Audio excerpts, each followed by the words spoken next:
It's your boy Orlando, aka King Smitty, and welcome to my trading journey. Just want to thank y'all for being out here. I know I've been gone for a little bit. Had my birthday come up, anniversary come up, been out of town a little bit. There's just stuff going on in my life, but we're still here. We survived the correction and everything. So let's take a look at the portfolio and see what I have on my watch list for this week and what I am considering buying into. But before we get started, don't forget to like and subscribe. Get it going. Are you trading yet? It's time to get in the game.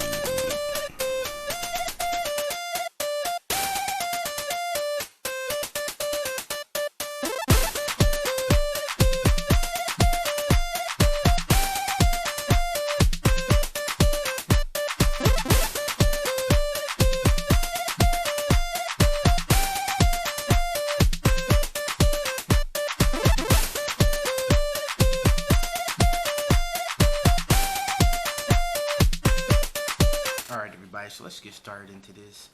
First thing first is my portfolio is sitting at $1,598.13. So year to date, I am up $300.15.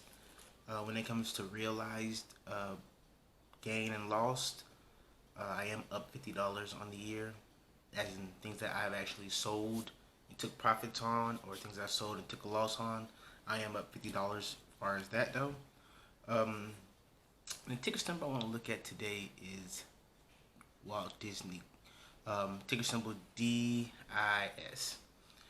And that is why I'm considering adding into my portfolio this week. Price is currently at $187.89.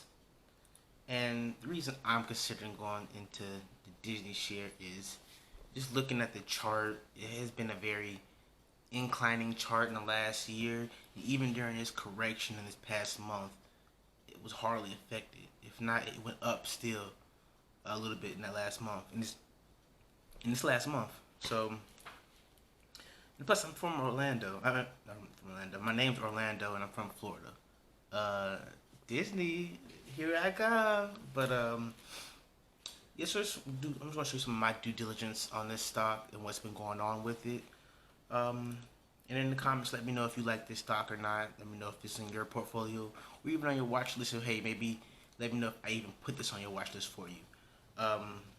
But the Disney World in Orlando actually resumed its parks back in July 2019. So they've been kind of open. They opened up at a limited capacity. So they still had a little revenue coming in from their parks. But the one in California is set to reopen April 30th. That's roughly 2.5, 3 weeks from now. And with the park being closed for so long, they really don't close the parks too much unless they have to. Like I think they closed it for like 9/11 and maybe when JFK was assassinated. But other than that, Disney's open. Bam, want that money. Bam.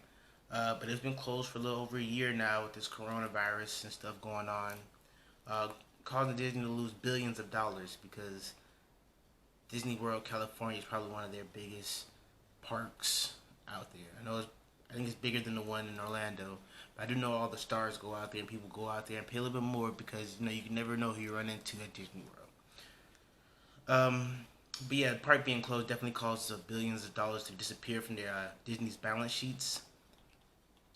But with the vaccines being distributed and things are opening up, I do feel like more people are going to want to travel, do little family vacations, and take their family to Disney World. When people win the Super Bowl, they look in the camera, I'm going to Disney World. It's going to be something like that. So it's going to be a multitude of families coming in. Everybody's been cooped in their house for years plus. I know some people has gotten out. They're not scared anymore, but I know that fear lives on a lot of people. But with these vaccines coming out, it should allow the outdoors, more things to open up, and more people to get out, start going and stuff. Disney Park CEO Josh DeMero, he stated that the year started off as this year off. They did spend a lot of time doing upgrades, and those upgrades aren't just like paint upgrades, like repainting the rides or repainting the inside where the lines are at and stuff.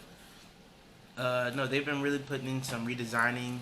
I think they did redesign both Splash Mountains at Disney. I do believe that it was originally based off of a 19 Disney's uh, movie from the 40s that was pretty racist, based on the Song of the South. So they are taking that stuff down. They're not taking the whole ride down. They're just redesigning it, adding some Princess and the Frog themed characters.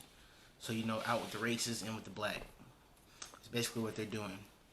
In an interview, he says we got an obligation to make sure we reflect the world. And of course, in America back in the 40s, very racist. Um, Shout out to everybody who survived those times, but very racist times. Still kind of racist now. They're trying to get better with it. Um, but yeah, Disney wants to reflect the world. The world was kind of racist back then. They're trying to get better now, so Disney's trying to improve with it. You don't need the world getting better than Disney still with its racist things back in the back. Okay. And also in the interview, he said, I'm sure you've heard this word before, but a metaverse, an opportunity to bring these assets into a digital framework. It provides us with the unending opportunities at these theme parks. So what they're really trying to do is, and it says it can bring Main Street alive in ways that you've never seen it before, never thought about it before. And then later goes on to say that this combination of a very forward-looking digital footprint with our legacy assets that we live in the place and making incredibly relevant today. So Disney is trying to become more digital. They're trying to make this experience more virtually interactive for those people who are actually coming into the park and then those who aren't coming into the park. They want to make it just like I said, they're trying to leave the past and also the future. We had our gas cars, we're moving on to electric cars. So now we had all these old school roller coasters. Now I guess we're moving into more of a digital thing. Kind of like, I don't know if you've been to Universal, but Spider-Man, since that ride, and Islands of Adventure, Shrek ride, Simpsons ride, a lot of these things are more digital wise. And so that's what I would see themselves doing more in the future. And I also, I read somewhere that they're trying to do more of like trying to get like a virtual reality thing going as well, Disney. So they're trying to incorporate more technology in the in-person park experience, which will be seen vastly with their Marvel Avengers campus add-on. So they're adding on an Avengers part, which has been very huge these last decade or so. And they're adding more technology into that, making it more of a virtual experience, more technological experience, and just trying to keep up with the times. Times is moving forward. Disney keep moving forward, and I like Disney because, like I said, the stock has just been shooting up. It's testing new highs all the time. And matter of fact, I'm not gonna dive too deep into the technical analysis, but let's take a look at it, right? All right. And so as you can see, right here, this is the month of April. It's April 11th right now. So I'm going to do some technical analysis with you. Let's take a look. We're going to do a support line. Oh Lord, I should have definitely drugged that first. So we're going to do a support line really fast. Let y'all see where the support and resistance is. And from what I'm seeing, matter of fact, let me delete this one. We're going to do a horizontal line. And we're going to do it right here. So $181.79 is one of the clearest resistance lines I see right now on this chart. And the reason I say that is because on February 2nd, you see it was a resistance line. I'm sorry, it's a strong support line I see. But right here on February 5th, it looks like it was a resistance line.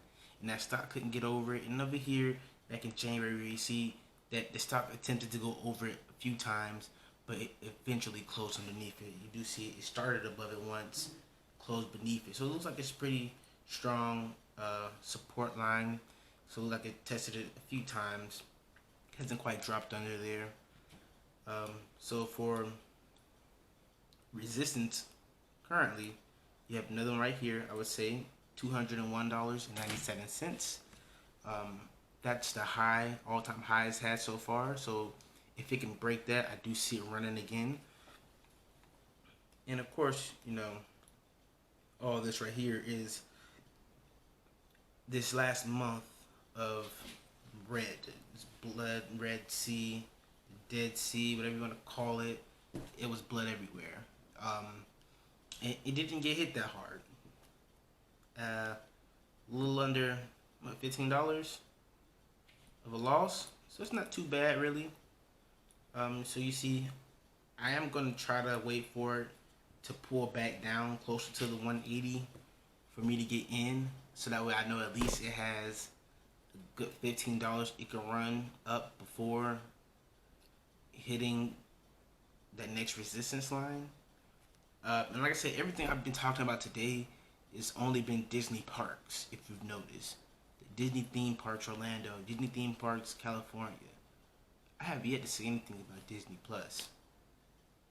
Disney making all this money, and I have yet to say anything about Disney Plus, which has been killing it. WandaVision, Falcon and Winter Soldier. They have all the Disney originals, and Disney is one of those companies that has their foot in so many sectors, and I love it. I'm a Disney kid, I guess, But like I said, I wasn't doing too much detailed technical analysis on this. You see this trend line right here. Almost. It's kind of pushing it, but you see it try to touch down there a few times. So really, what I could do is if it touches this line again, which looks like it could, I could definitely buy in, but at the same time, I want to put another line because it's been declining lately.